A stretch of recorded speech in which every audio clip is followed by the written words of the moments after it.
Now that you're familiar with the concept of anomie, let's talk about Merton's strain theory. In general, strain theory has hypothesized that strains or stressors that an individual experiences increases the likelihood of crime. There have been several strain theories developed over the years, but the first, and still the most well-known, was developed by Robert Merton in 1938 and rests on the concept of anomie.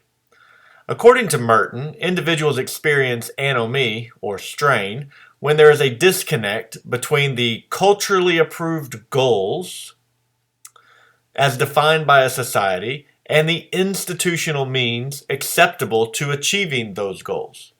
In other words, when individuals lack the ability to appropriately achieve their goals, they experience strain. The explanation for crime comes from Merton's modes of adaptation, these on the left. He identified 5 modes of adaptation that are essentially options individuals who are experiencing strain will select to deal with the strain. So on the chart you can see the 5 modes of adaptation: conformist, innovator, ritualist, retreatist, and rebel.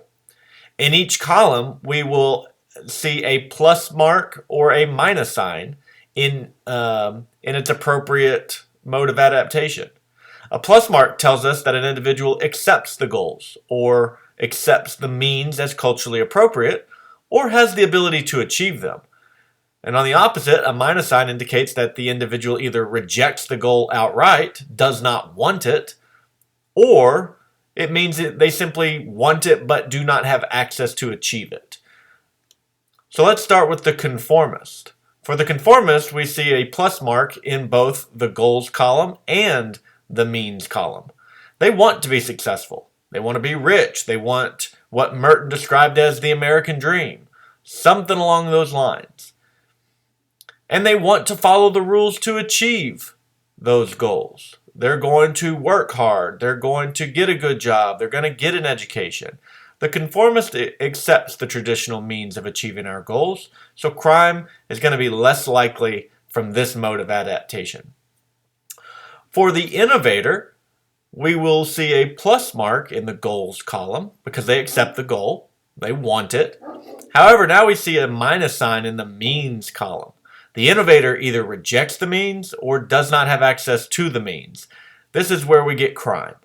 When an individual does not have access to achieve his or her goals, they will find an alternative to achieving their goal. They will innovate, rob banks, sell drugs, whatever they need to get to the goal. For the ritualist, we'll put a plus sign in the means column because they will undertake pro-social behavior, but they're going to have a minus sign in the goals column. This group of people are not actively working toward a goal, or they have lost sight of the culturally approved goals. For the retreatist, we'll put a minus sign in both the goals column and the means column. This group has either removed themselves from society or have been shunned to the fringes of society. Drug addicts or the homeless would be good examples of the retreatist mode of adaptation. And finally, the rebels.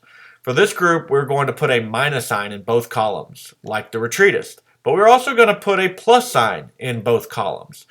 So this group essentially rejects both the culturally approved goals and the institutional means, hence the minus signs for each, but they don't stop there. Like the retreatist, they reject it, but they don't stop. Instead of retreating, this group actively tries to overthrow the current system, and we add plus signs in both columns to signify the installation of their own goals and means. Terrorists or revolutionaries might be good examples of this mode of adaptation. So this is Merton's strain theory. It's not a perfect theory by any means, pun intended. Merton's strain theory is still one of the most important theories offered to explain crime from the social structure perspective.